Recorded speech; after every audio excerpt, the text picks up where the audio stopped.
Hello ma'am.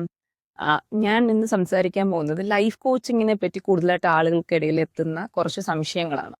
Basically ആരാണ് നല്ലൊരു life coach? നല്ലൊരു ക്വസ്റ്റ്യനാണ്. ഒരു നല്ല ലൈഫ് കോച്ച് ഒരു ലിസണർ ആയിരിക്കണം, എമ്പത്തറ്റിക് ആയിരിക്കണം, ഒരു ലൈഫ് ലോങ് ലേണർ ആയിരിക്കണം, ഒരു ക്യൂരിയോസിറ്റിയുള്ള ഒരു പേഴ്സൺ ആയിരിക്കണം, ഒബ്സർവർ ആയിരിക്കണം, ഒരു നല്ല പാഷനേറ്റ് ഹ്യൂമൻ ബീയിങ് ആയിരിക്കണം.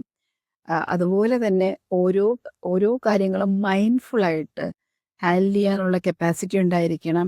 ഇതിനെല്ലാത്തിനും പുറമെ ഒരു കോച്ചിങ് എന്താണ്, അതല്ലെങ്കിൽ ലൈഫ് കോച്ചിങ് എന്താണ്, ഹ്യൂമൻ ബീയിങ്ങിൻ്റെ ഗ്രോത്ത് എന്താണ് എന്നുള്ളതിന് 100% ക്ലാരിറ്റി വേണം, കറേജ് വേണം, തുറന്ന് സംസാരിക്കാനും പഠിപ്പിക്കാനുമുള്ള സ്കില്ല് വേണം, യഥാർത്ഥ നോളജ് വേണം. ഞാൻ അവിടെ യഥാർത്ഥ നോളജ് എന്ന് പറയുന്നത് പലരും ലൈഫ് കോച്ചിങ് എന്നുള്ള ലേബലിൽ ശരിയായ രീതിയിലല്ല ആളുകളും അല്ലെങ്കിൽ ആളുകളെ ലൈഫിന് ഡിസൈൻ ചെയ്ത് കൊടുക്കുക, അല്ലെങ്കിൽ ലൈഫ് കോച്ചിങ്ങും കൺസൾട്ടേഷനും കൂടി ഒരു മിക്സ് ചെയ്തുകൊണ്ട്, അല്ലെങ്കിൽ മോട്ടിവേഷനും ലൈഫ് കോച്ചിങ് കൂടി മിക്സ് ചെയ്തുകൊണ്ട് കൊടുക്കുന്നതായിട്ട് കാണുന്നുണ്ട്.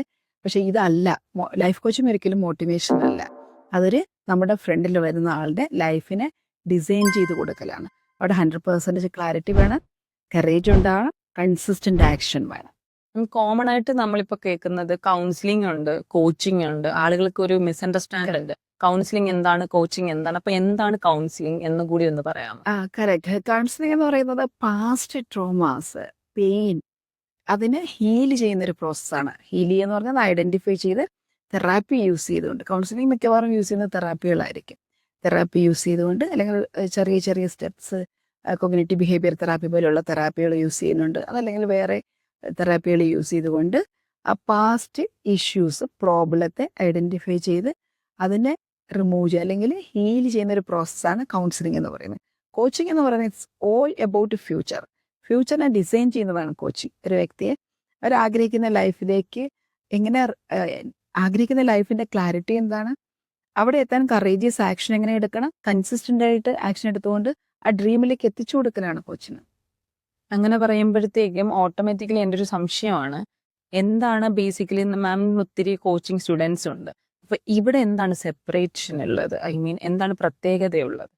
തീർച്ചയായിട്ടും എനിക്ക് ഇഷ്ടമുള്ള ഒരു ക്വസ്റ്റ്യൻ ആണ് ചോദിച്ചത്. എന്ത് USP ആണ് academy of life skills and freedom business network provide ചെയ്യുന്നതെന്ന്. എന്താണ് academy of life skills and freedom business network provide ചെയ്യുന്നത്, എന്താണ് നമ്മുടെ USP എന്നുള്ളത്.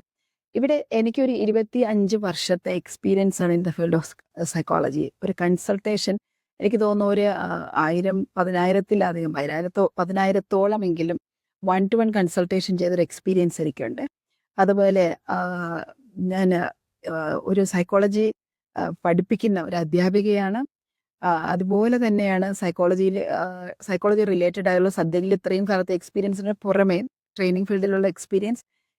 ഈ കോച്ചിങ് എന്ന് പറയുന്നത്, ഞാൻ എന്തിനാണ് എൻ്റെ ഈ ഒരു എക്സ്പീരിയൻസ് പറഞ്ഞതെന്ന് പറഞ്ഞാൽ, ഈ കോച്ചിങ് എന്ന് പറഞ്ഞാൽ it's not about knowledge sharing only, it's about experience sharing. ഒരു പ്രാക്ടിക്കൽ ഒരു അപ്രോച്ച് വേണം, വിസ്ഡമാണ് കൂടുതൽ നമ്മൾ ഇമ്പാർട്ട് ചെയ്യേണ്ടത്.